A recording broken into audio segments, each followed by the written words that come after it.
Okay, so today's tomato review is going to be on this tomato right here, and this is called the Solanum pimpinellifolium var. This is a wild version. This is a wild variety pimpinellifolium tomato from Peru. This is picked off the Andes in the valley somewhere, and it's just a wild tomato. This is not the same thing as the pimps that you get in the United States. Most of you see like Currant tomatoes and Everglade tomatoes, and those are all pimps. And this particular variety of tomato is a pimp too, but it's nothing like any of those pimps. This particular variety of tomato is a wild variety of pimpinellifolium, probably one of the original varieties before it started spreading around the world. So that's what it is. It's just called pimpinellifolium variant pimpinellifolium. Why it's put that way, I don't know, but that's the actual way it's put, and that was the way it was explained to me. So I'll show you one.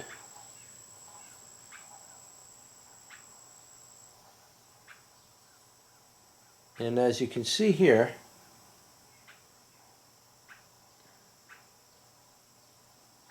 that is what it looks like. It's a very tiny tomato. Now, these tomatoes are more or less like berries more than tomatoes.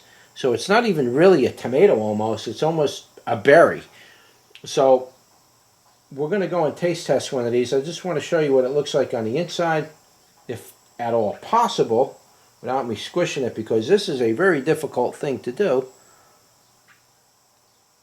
And you can see the seeds. If I could get you in there, you can see the seeds on this thing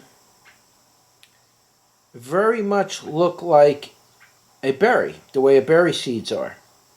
So you can see it's very much the same thing. So let's pick one of these and eat it. Now, this tomato variety is a pretty heavy producing tomato. It's not as early of a season tomato as, say, the pimps that we get, like the Everglade tomato or white currant tomato or any of those kind of tomatoes.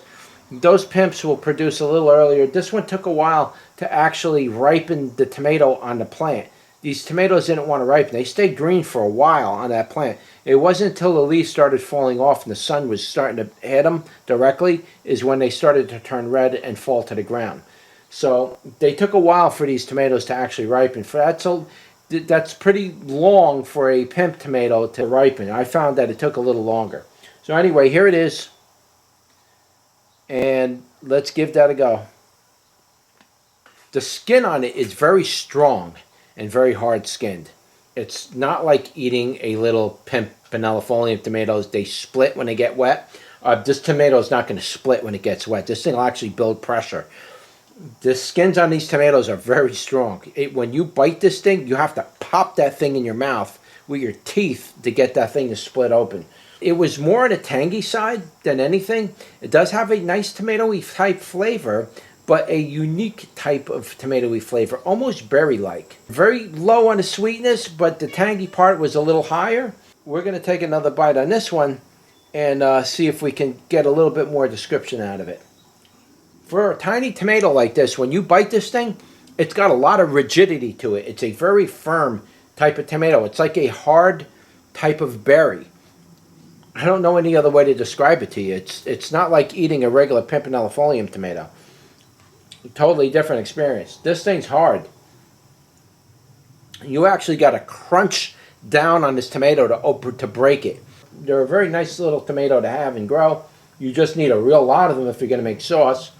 As you can see, the seeds on this thing, if I could show you, the seeds on these things are very, very small. They're very tiny seeds for this tomato.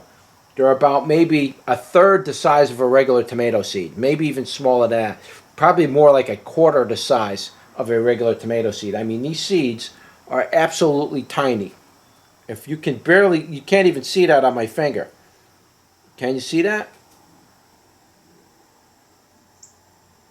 Right there? So what I'll do is I'll offer seeds at the end of the year for this variety of tomato. I will make them available. And you'll just have to search around on the tomato pages for it because nothing's really organized as far as that goes. I do plan on organizing my tomato varieties a little bit better, what I'll do is I'll probably set up a page that'll give you based on shape or color or species or any of that kind of stuff. I'll give you those options on a separate drop-down list. But right now my tomatoes are still being inventoried, so once we get to that point, we'll definitely update you from there. So anyway, that's it. That was your tomato review for the Solanum pimpinellifolium variant, pimpinellifolium. Don't forget to like, share, and subscribe, and I'll see you on the next one. Take care.